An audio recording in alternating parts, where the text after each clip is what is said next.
I've been out of India for 42 years, and it's not often that I get to address an audience with Vanakkam.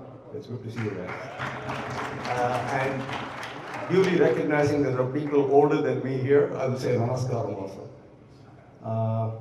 It's interesting to me in a zip code where, I was in an event in New York recently where a guy gave me a band, and the band said, "Every day above the ground is a good day." So I know we have thanked the school, we have applauded what the school did for us and so on and so forth, but I want to do two other things. I want you to join me in a round of applause. First, for the hand of God. Second, for our family, which had the vision to put us into a Don Bosco type situation and build us a foundation. And thirdly, importantly, to America.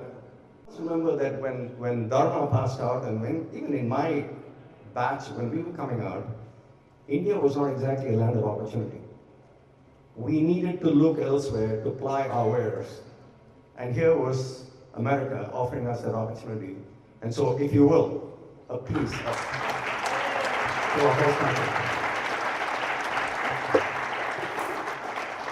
I have very little time to address a very important subject, but before I actually talk about American exceptionalism, because it has a slightly medium to long-term connotation, because I'm in markets, I just want to quickly suggest to you that, first of all, everything I talk about here is from the perspective of a public market investor. That's what I am.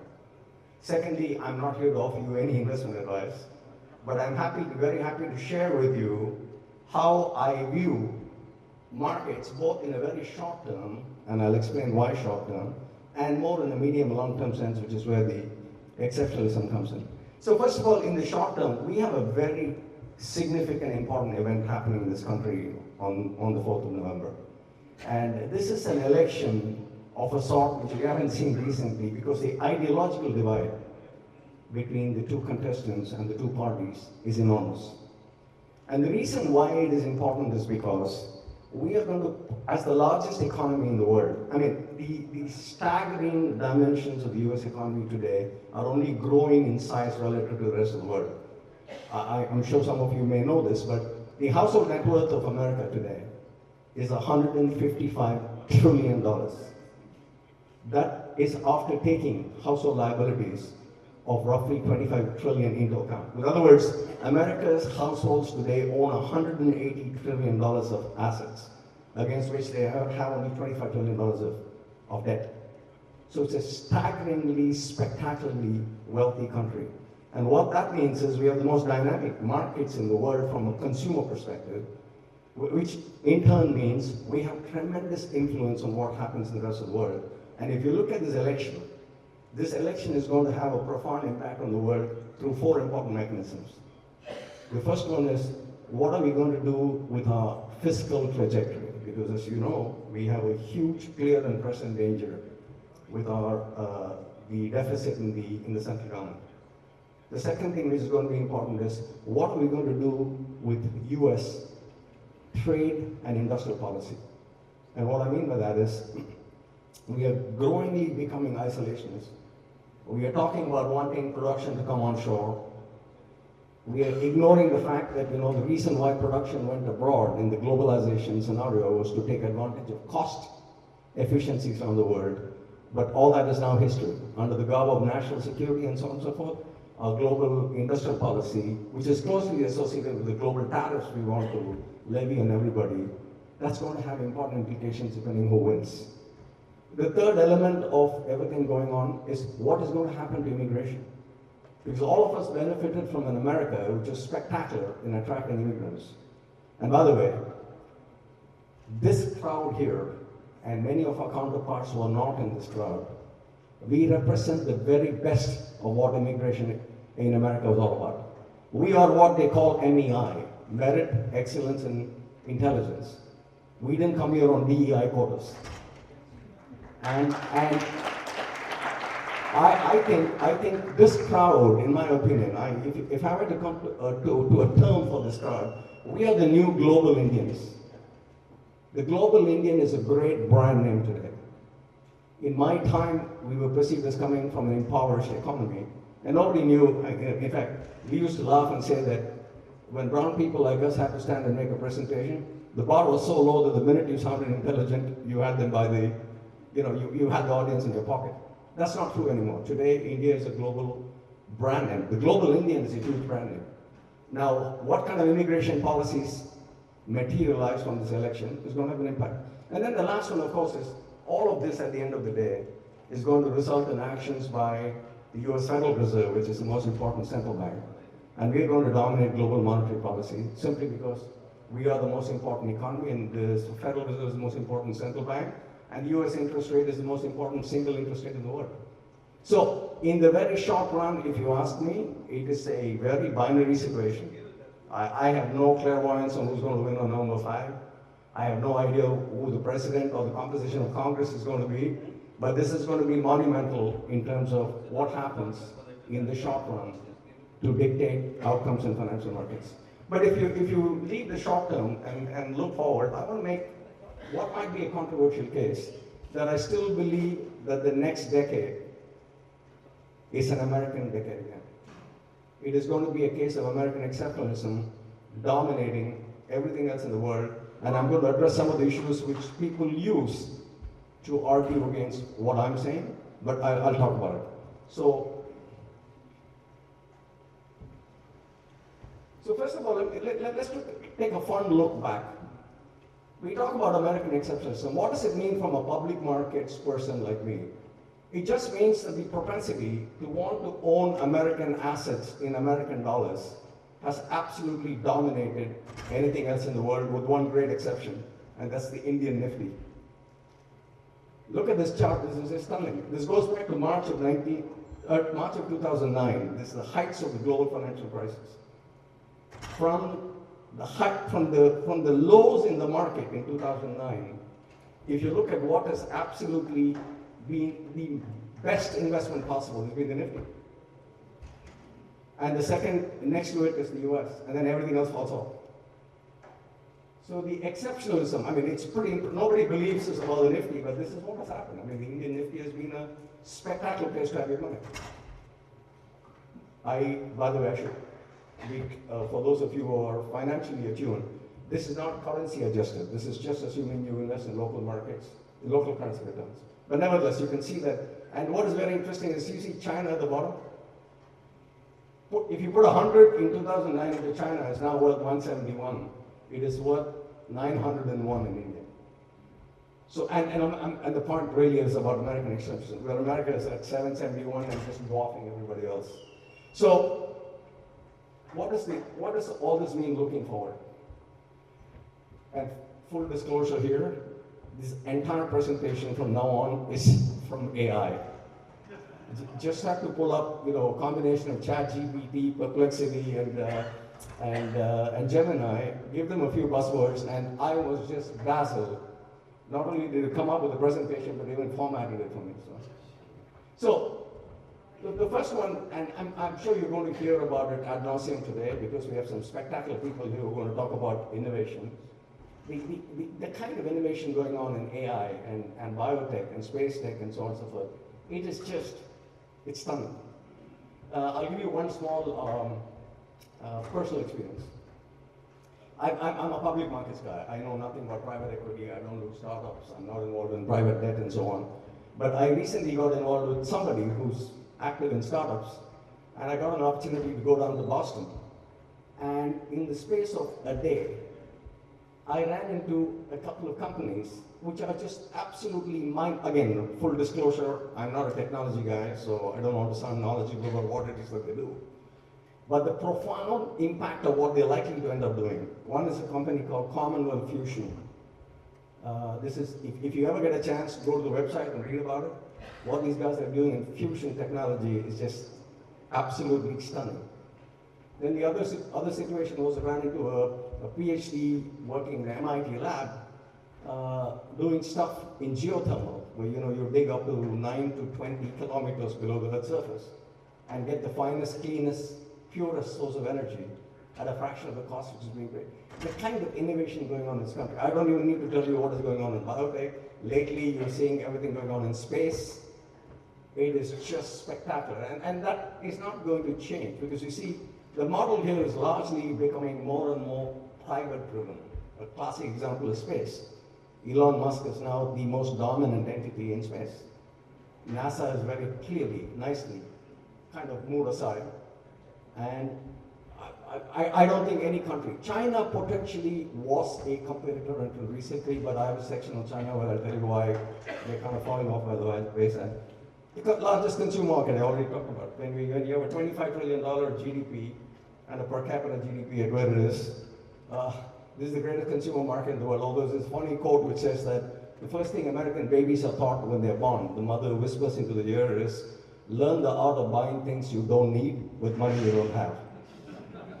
So long as that credo is absolutely intact, we're going to be a dominant consumer market globally.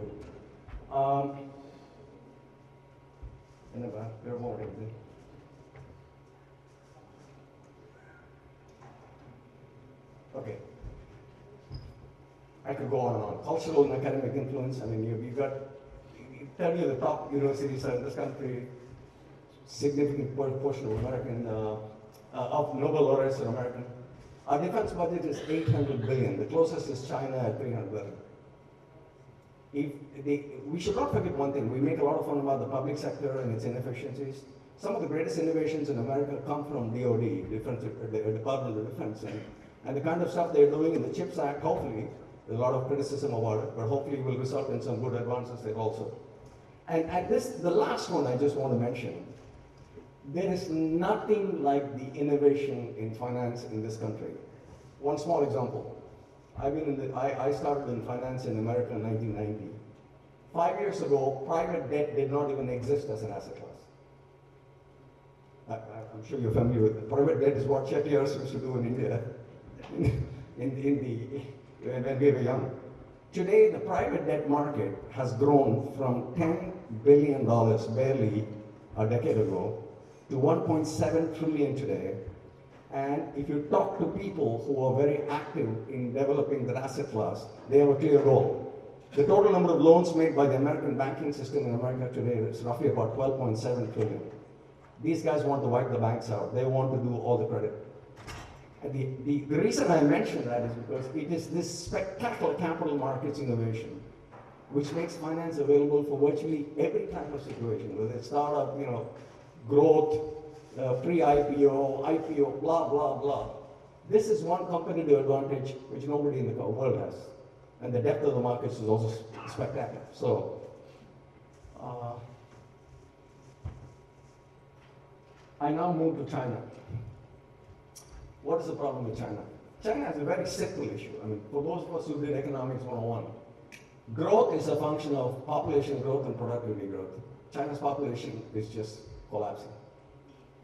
So you have a situation where, the median age is very flattering, but the truth of the matter is China's population is actually numerically going to go down going forward. And the productivity problem is largely because it is a credit-fueled economy where in the amount of excesses in property is just bringing the whole economy down. Working age population, I can go on and on.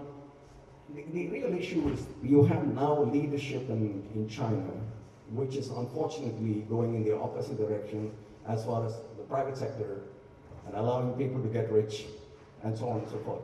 So you have an issue now where when you have a leader talking about common prosperity, and when you have a leader who's basically ensuring that the billionaires of China do not stay billionaires for too long, the enmity which that brings into investing, they're paying the full price for it. So people throw this back at me saying, hey, but how can you say that? Because the best EVs in the world are being made in China. They are brilliant in green energy and so on. So I grant that. What they've accomplished in EV is just spectacular. 90% of all research, patents, work done on EVs is all Chinese. And the truth of the matter is, if you look at Chinese cars today, people are petrified about letting them in because they can wipe out Detroit, they can wipe out Germany, they can wipe out Japanese manufacturers simply because of how spectacular they are. All that is good news. The bad news is that's industrial policy. The bad news is that the foreign policy of the leader is so antagonistic, he cannot sell into any of the markets he needs to sell. You think, whether it's Donald Trump or Kamala Harris, you think we're going to allow Chinese cars into this country? Not a chance. Because under the garb of national security, which is a very nice excuse to use, we're not going to allow. So I think China has a huge problem going forward. I don't have any clear solutions as to how it is going to eventually play out. And so you're seeing all the indicators. The GDP is going down, and this debt choke at the bottom I talk about is what they're desperately trying to struggle. They do these piecemeal measures. At the end of the day, in my humble opinion, the one problem the Chinese are going to have, they're going to have to face a devaluation pressure on their currency. That's the only way they're going to essentially make their industries profitable again, because right now they're not profitable at the current exchange rate. And then, we have India in contrast. Again, I don't want to overstate that the Indian case is all, kind of rock solid, milk and honey. In fact, I was talking to Mr. Tarakan earlier that, as a businessman who's doing business in India, he will be the first to tell you that it's like you remember the famous quote, it's like an obstacle race where every day the obstacles become higher and harder. It's not easy, but within all that, you have a population demographic which is just spectacular. You have a very visionary prime minister in my opinion.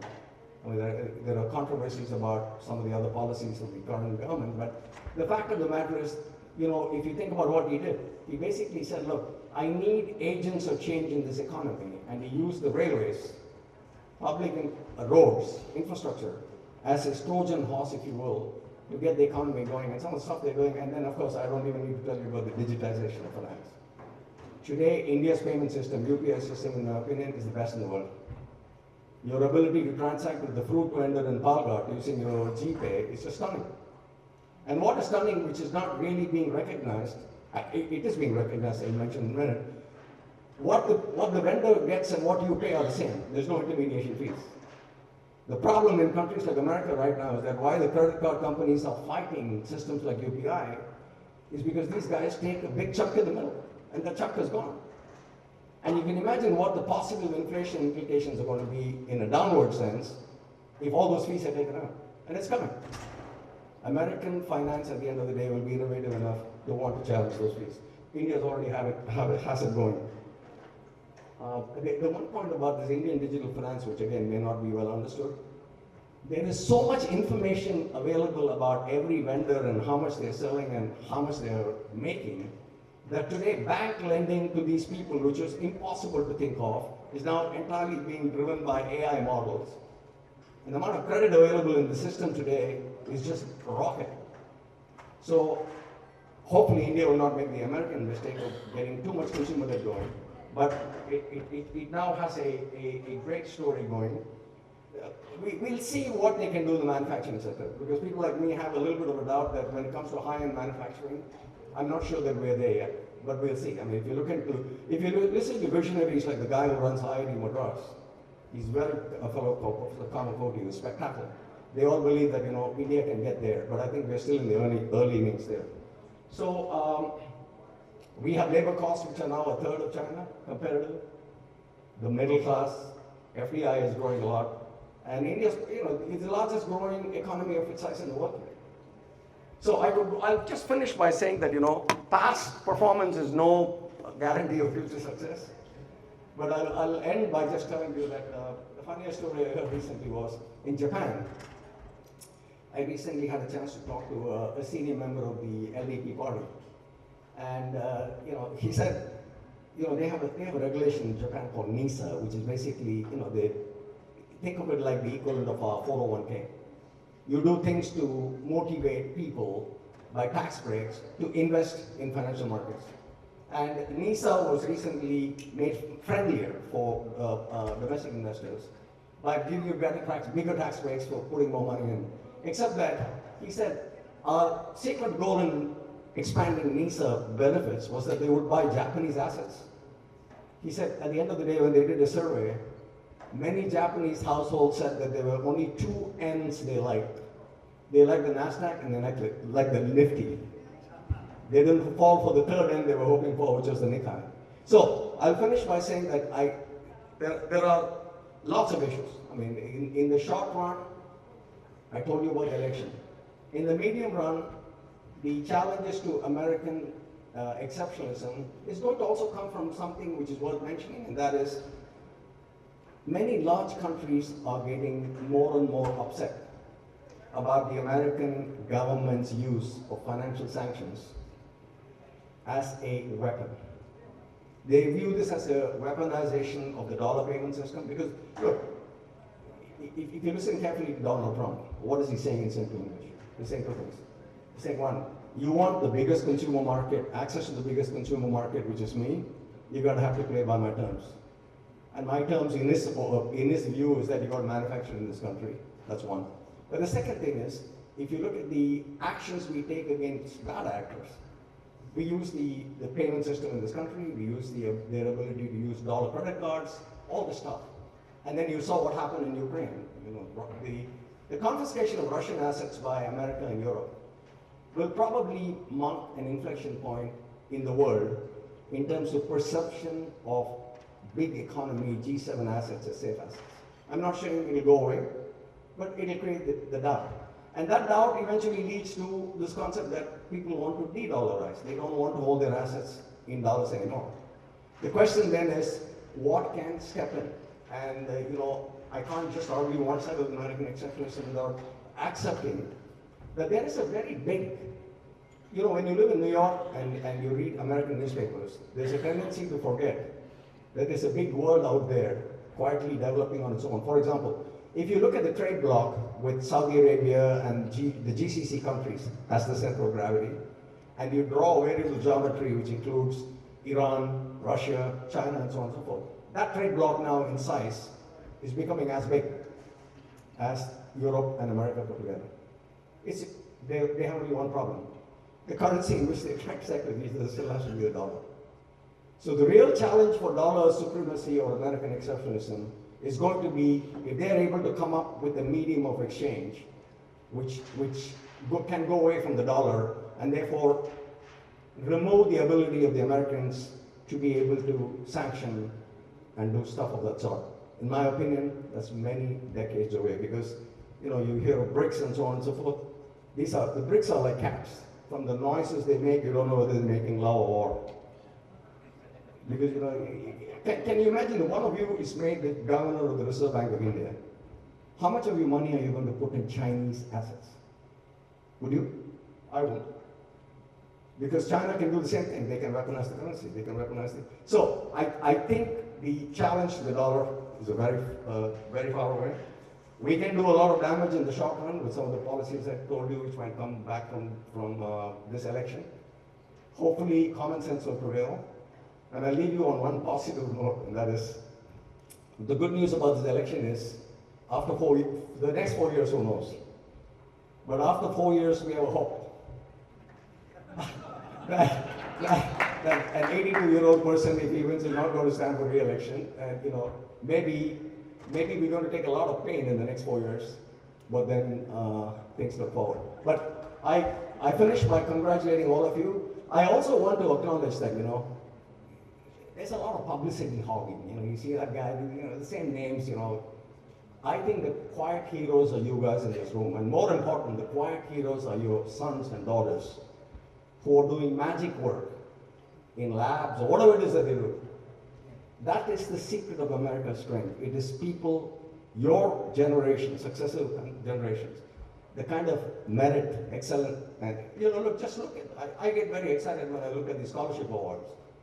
Siebel Scholarship, Intel Scholarship, blah, blah, blah. Look at the number of, a lot of Asians, but a lot of Indians too. So I pay a tribute to all of you for what you guys have done and wish you all the luck. And remember, at my age and some of your age, every day about the ground is a very good day. So thank you.